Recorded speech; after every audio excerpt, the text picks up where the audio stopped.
Assalamualaikum warahmatullahi wabarakatuh. Perkenalkan, saya Puan Maharana dengan NIM E1C022191 dari kelas 6F.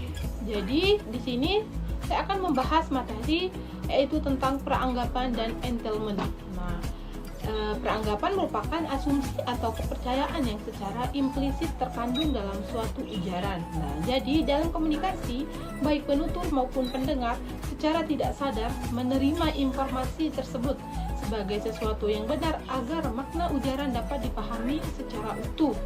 Nah, jadi peranggapan tidak diungkapkan secara langsung dalam kalimat, namun keberadaannya penting untuk membentuk konteks dan pemahaman bersama. Misalnya dalam kalimat mobil saya rusak. Nah, di sana terdapat peranggapan bahwa si pembicara memang memiliki mobil tanpa adanya peranggapan ini. Nah, pendengar mungkin akan bingung atau tidak memahami maksud sebenarnya dari pernyataan tersebut. Nah, jadi ada beberapa jenis-jenis peranggapan.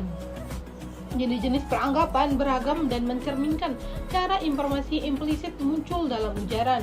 Peranggapan eksistensial misalnya menyiratkan keberadaan sesuatu peranggapan faktual, mengandung asumsi bahwa hal yang dibicarakan adalah nyata atau benar-benar terjadi.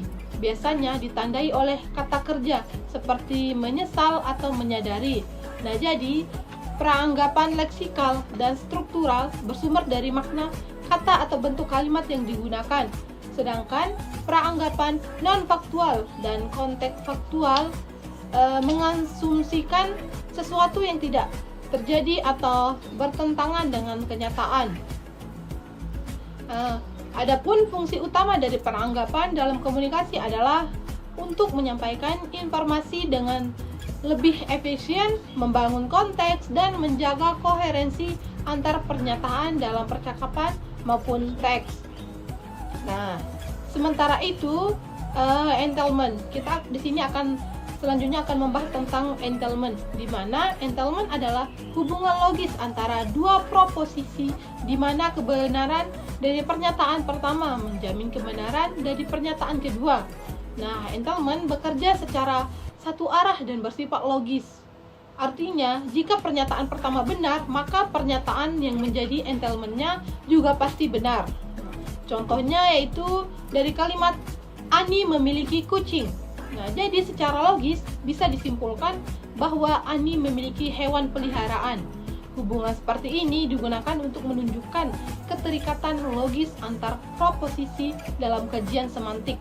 Nah, jadi entailment memiliki karakteristik yang berbeda dari peranggapan karena tidak terlalu bergantung pada konteks komunikasi dan biasanya batal apabila kalimat utama dinegasiasikan. Tidak seperti peranggapan yang tetap berlaku meskipun kalimat tersebut dibentuk dalam bentuk negatif.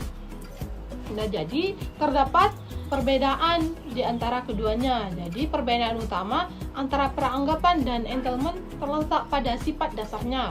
Peranggapan adalah asumsi yang menjadi latar belakang komunikasi dan tetap bertahan walau kalimat dinegasiasikan, sedangkan entailment adalah kesimpulan logis yang hanya berlaku jika pernyataan asalnya benar.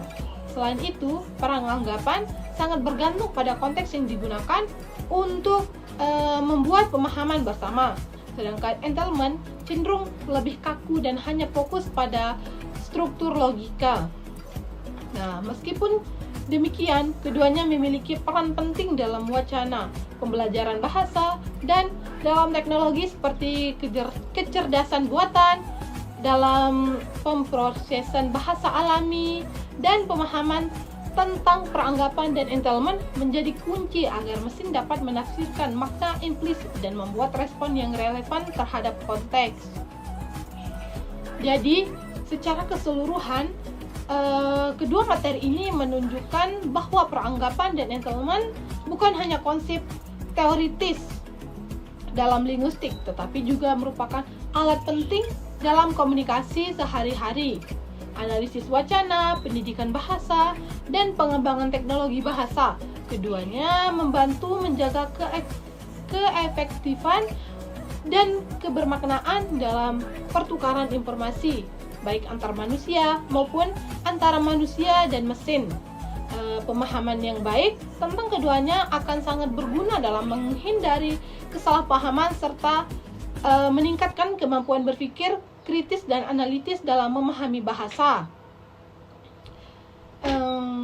Jadi itu saja penyampaian materi tentang peranggapan dan entailment dari saya. Kurang lebihnya mohon maaf. Sekian, wassalamualaikum warahmatullahi wabarakatuh.